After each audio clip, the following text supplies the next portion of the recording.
Tôi có thể giúp được gì cho bạn? May I help you? May I help you? May I help you? Xin chào các bạn, chào mừng các bạn đến với kênh học tiếng Anh Duke English. Trong video này chúng tôi xin giới thiệu đến các bạn loạt bài luyện nghe để nâng cao kỹ năng nghe và nói. Hãy đọc lại các câu nghe được với giọng đủ lớn.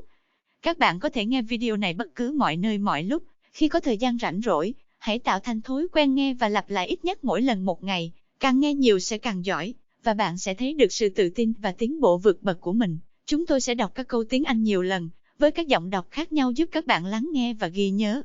Đừng quên bấm like và theo dõi để nhận được những video mới nhất. Bây giờ hãy bắt đầu bài học ngay thôi nào. Quý khách có đặt phòng chưa à? Do you have a reservation? Do you have a reservation? Do you have a reservation? Bạn có thể cho tôi xem hộ chiếu hoặc chứng minh thư được không? Could I see your passport or identity card? Could I see your passport or identity card? Could I see your passport or identity card? Quý khách sẽ ở khách sạn trong bao lâu? How long will you be staying for? How long will you be staying for? How long will you be staying for? Bạn có muốn dùng bữa sáng không? Do you want breakfast? Do you want breakfast? Do you want breakfast? Bạn có cần giúp chuyển hành lý không? Do you need help with your luggage? Do you need help with your luggage? Do you need help with your luggage? Bữa sáng được phục vụ từ 6 giờ 30 phút đến 9 giờ 30 phút sáng. Breakfast is served from 6:30 to 9:30 a.m. Breakfast is served from 6:30 to 9:30 a.m. Breakfast is served from 6:30 to 9:30 a.m. Chắc chắn rồi, thưa ông chia bà. Certainly, sir or madam. Certainly, sir, madam. Certainly, sir, madam. Tôi sẽ làm ngay, thưa ông chia bà. I'll get right on it, sir or madam. I'll get right on it, sir or madam. I'll get right on it, sir, madam. Tôi sẽ yêu cầu bộ phận dọn phòng, kiểm tra ngay bây giờ. I'll ask housekeeping to check it right now. I'll ask housekeeping to check it right now. I'll ask housekeeping to check it right now. Xin lỗi, chúng tôi không còn phòng trống ạ. Sorry, we don't have any rooms available. Sorry, we don't have any rooms available. Sorry, we don't have any rooms available. Tôi rất tiếc là không có loại dịch vụ này, thưa quý khách. I'm sorry, we don't have this kind of service. I'm sorry we don't have this kind of service. I'm sorry we don't have this kind of service. Tôi xin lỗi, điều này là trái với quy định của khách sạn. I'm sorry, it is against the hotel's rules. I'm sorry, it is against the hotel's rules. I'm sorry, it is against the hotel's rules. Xin lỗi vì đã để bạn đợi lâu. Sorry to have kept you waiting. Sorry to have kept you waiting. Sorry to have kept you waiting. Tôi thật sự xin lỗi vì sự nhầm lẫn này. I'd like to apologize for the mistake. I'd like to apologize for the mistake. I'd like to apologize for the mistake. Tôi rất xin lỗi vì sự chậm trễ này. I'm very sorry for the delay. I'm very sorry for the delay. I'm very sorry for the delay. Không sao đâu, thưa ông chia bà. That's all right, sir or madam. That's all right, sir or madam. That's all right, sir, madam. Xin đừng lo lắng về điều đó, thưa ông chia bà. Don't worry about that, sir. Madam. Don't worry about that, sir or madam.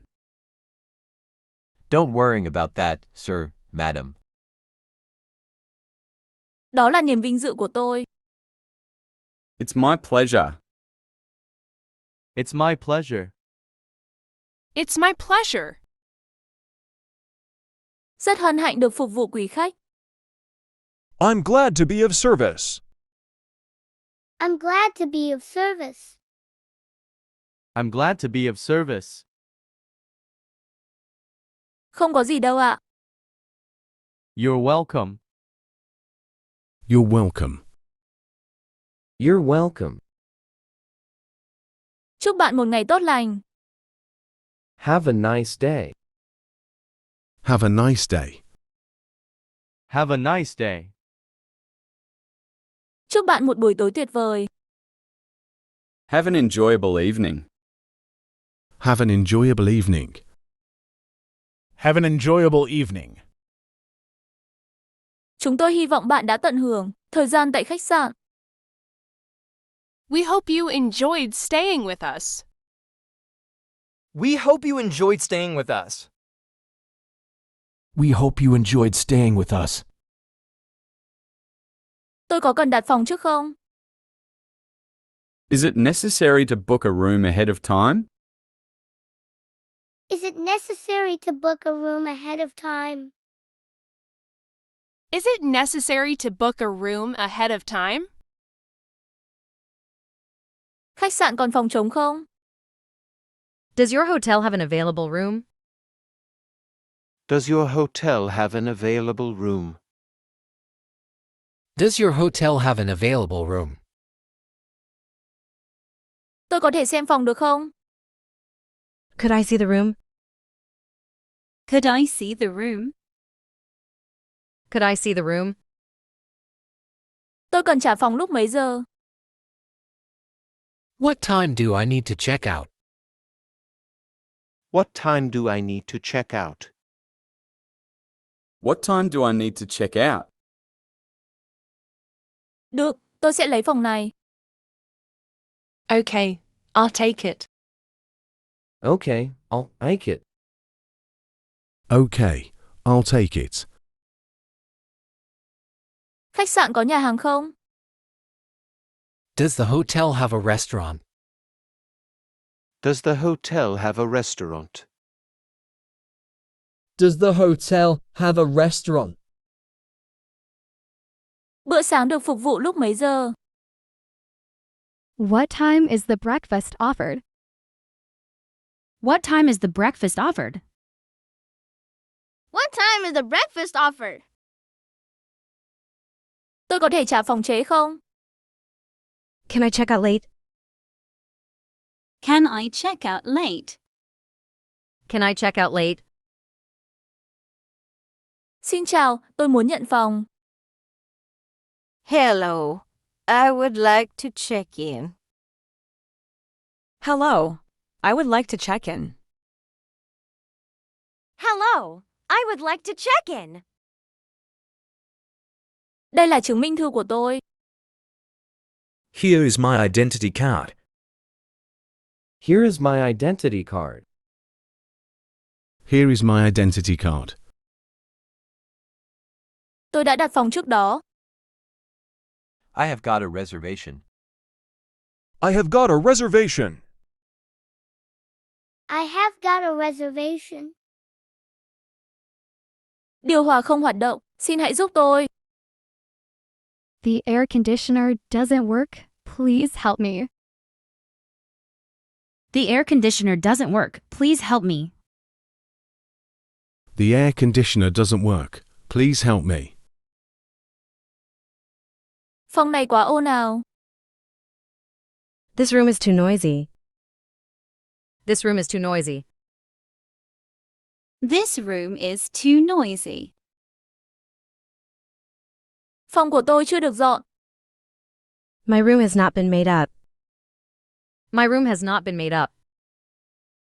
My room has not been made up. Tôi chưa đặt phòng trước. I haven't got a reservation. I haven't got a reservation. I haven't got a reservation. Tôi sẽ quay trở lại khách sạn ngay bây giờ.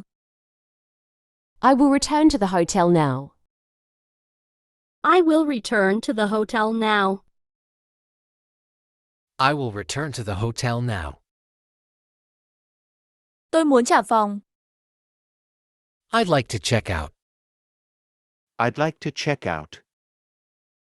I'd like to check out.